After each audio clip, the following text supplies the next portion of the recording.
kill. Maniac. Defeat.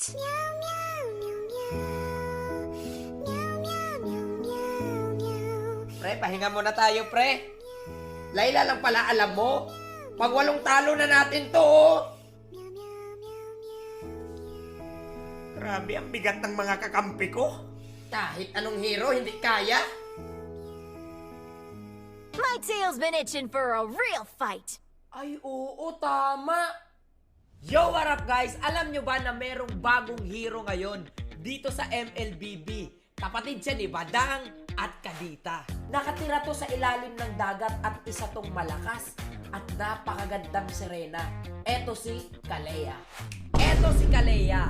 Hindi yan. Eto si Kalea.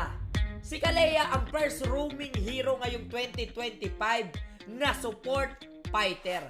At higit sa lahat, nakabase pa ito sa Southeast Asian culture. Sa sobrang lakas ng hero na to, baka chance mo na to para ikaw naman ang magbuhat ng mga kasama mo. Ngayon, ipapakita ko sa inyo ang mga skills nito at kung gaano kalupit tong hero na to. Ang first skill ni Kalea ay Wave Breaker. Bibigwasan niya yung tubig. Pag natamaan ka, magdi-deal to ng damage at mai-slow ka. Second skill, Rolling Wave. Itong rolling wave na to ay merong dalawang klase. Una, pag tinarget mo sa kalaban, magdadasto at ibabalibag niya. Pangalawa, pag ginamit mo to sa passive niya na water zone or sa mga pader at bato, magkakasto ulit. Pwede mo gamitin pang stun ulit ng mga kalaban. At ito ang mas malupit, ang ultimate ni Kalea.